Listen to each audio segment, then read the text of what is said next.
안녕하세요. 처녀홈론이에요. 여러분, 오늘 이 영상 절대 놓치시면 안 됩니다. 오늘 제가 소개해 드릴 내용은 대한민국 사교육의 중심지, 바로 서울 1위 대치동 학원가 중심에서 DH 대치 에델루이 분양 소식이 있기 때문입니다. 이 아파트의 분양은 정말 특별합니다.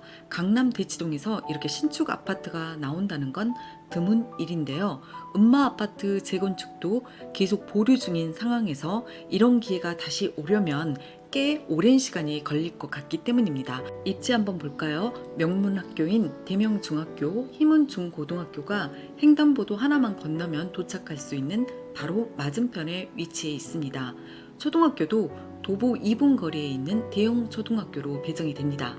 대치동 학원가도 대치 에델루이와 이렇게 붙어 있어서 여기저기 학원 가기 좋은 도보권이라서 아이들 교육 걱정은 전혀 없을 것입니다.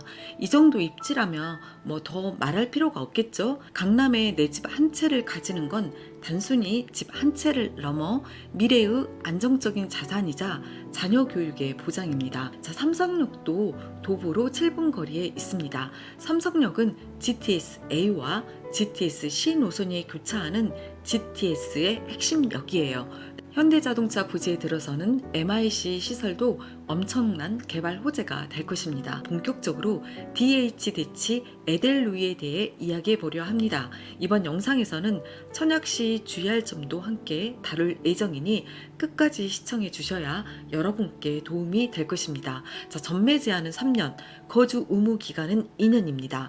입주 시기는 2025년 8월로 예정이 되어 있는데요. 약 1년 정도 남았습니다. 시간이 얼마 남지 않았으니 미리 준비하셔야겠죠. 자, 이제 중요한 분양가를 살펴볼까요? 59형은 16억 4천만 원, 72형은 19억 2천만 원 정도, 84형은 22억 3천만 원 정도, 94형은 24억 2천만 원 정도 됩니다. 여러분, 이 가격이 높다고 느껴지실 수 있습니다. 30평형대가 20억이 넘으니 처음에는 부담스럽게 보일 수 있겠죠. 하지만 중요한 건 분양가 상한제가 적용된 가격이라는 겁니다. 강남의 토지 비용이 포함된 상태에서 이런 가격이라면 정말 합리적인 금액이라는 걸 아셔야 합니다. 자, 여러분, 입주 시에 전세를 놓고 싶은데 세입자가 전세 대출이 가능한지 이거 진짜 궁금하셨죠? 결론적으로 가능합니다. 둔촌 올림픽 파크 포레온 전세 대출 못 받아서 난리 났다, 이런 유튜브 썸네일 많이 보이죠? 그런데 사실 그렇지 않습니다. 국민은행은 11월부터 전세 대출 가능하고 신한은행은 분양금 완납 이후에 전세 대출을 허용하고 하나은행은 전세 대출이 가능합니다. 우리은행은 전세 대출이 안 되고 농협은행은 분양금 완납 이후에 조건부로 대출이 가능합니다. 11월 말부터 입주가 시작되는 서울 둔촌동 올림픽 파크 포레온 입주자들도 국민은행에서 대출을 받을 수 있는 가능성이 매우 높습니다. 자, 그러면 분양금 완납 이후 허용이라는 말이 어떤 의미인지 궁금하실 텐데요. 제가 쉽게 설명해 드리겠습니다. 신규 분양주택의 분양대금을 100% 완납을 한 조건에 한해 대출 취급이 가능하다라는 건데요. 예를 들어 A씨가 분양대금을 완납을 했다면 B씨는 해당 주택의 전세로 들어가기 위해 전세 대출을 받을 수 있다라는 뜻입니다. 즉, 분양을 받은 분이 완납을 완료한 상태여야만 전세를 내놓을 수 있고 그 전세를 세입자가 대출로 마련을 할 수 있다는 거죠. 이렇게 전세 대출이 점점 이런 형식으로 바뀌어 가고 있는데요. 신규 분양을 받는다고 하면 가장 중요한 거, 전세 대출로 내 부족한 자금을 채우기 위한 전략이 아닌 내 소득과 모든 대출을 합쳐서 DSR 기준에 부합한지, 그래서 잔금을 치를 수 있는지 꼭 확인하는 것입니다. 그리고 여기에서 한 가지 더, 1주택자 분들은 신규 분양 청약 시 잔금에 대한 주택담보대출이나 전세대출이 앞으로 쉽지 않다는 점을 꼭 생각해 보셔야 합니다.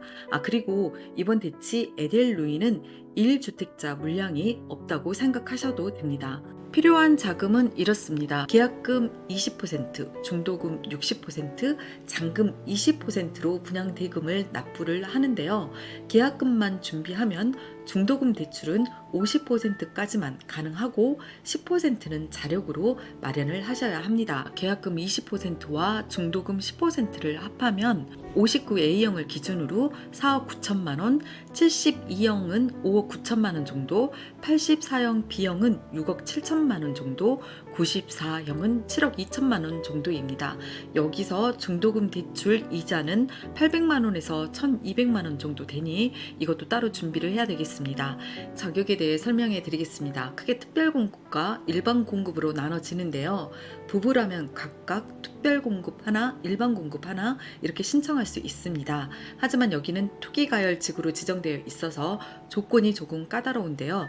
다자녀와 신혼부부는 세대원, 세대주 상관없이 신청할 수 있지만 노부모부양, 생애 최초 일반 공급은 세대주만 신청할 수가 있습니다. 다자녀 유형을 제외하고 신혼부부, 생애 최초 노부모부양, 일반 공급 모두 서울시에 2년 이상 거주한 분들이 우선적으로 당첨이 될 수 있습니다. 그러나 여러분, 이번 물량은 정말 아쉬운 부분이 많습니다. 물량이 너무 적어요. 물량이 적어서 신혼부부와 생애 최초 경우 소득과 자산 기준 의미가 없어요. 신혼부부는 59A형과 84B형을 제외하고 신생아 우선공급 유형에서 마무리가 될 것 같습니다. 즉 신생아가 있고 소득이 1단계에 부합한 분들이 그나마 당첨권 안으로 들어갈 수 있습니다. 생애 최초는 더 물량이 적기 때문에 신생아가 없는 분들은 84B형을 신청하시기 바랍니다. 그리고 일반 공급 1순위의 당첨, 가점 커트라인을 청담, 느엘과 참고하면 거의 비슷하게 나올 것으로 예상이 되는데요. 청담, 느엘의 가점을 한번 보겠습니다. 와우, 모두 당첨 커트라인이 74점을 넘었습니다. 따라서 대치 에델루이도 71점에서 74점을 넘지 않을까 합니다. 하지만 여러분 69점도 포기하지 말고 꼭꼭 청약하시기 바랍니다. 청약 결과는 나와봐야 정확하니까요. 가점이 부족하신 분들은 추첨제 물량이 많은 유형에 넣으시는 것이 유리할 것입니다. 예를 들어 59A형과 84B형이 해당이 되겠죠. 그래서 저는 일반 공급은 추첨제 수량이 많은 유형에 도전하시길 추천드립니다. 59A는 추첨제 6세대, 59B 추첨제 2세대, 59D 추첨제 1세대, 59E 추첨제 2세대, 72P 추첨제 1세대, 84B 추첨제 4세대 정도 나오는데요. 72형은 일반 공급에서는 3세대에 배정이 되었는데요. 가점제 2세대, 추첨제 1세대밖에 되지 않습니다. 이번 대치 에델루이는 그냥 이것저것 따지지 말고 세대수가 많은 걸로 신청하는 게 더 확률이 높지 않을까 생각이 듭니다. 여러분 도움이 되셨나요? 이 영상을 보시는 분 중에 꼭 당첨자가 나왔으면 처녀 꿈도 너무 행복할 것 같아요.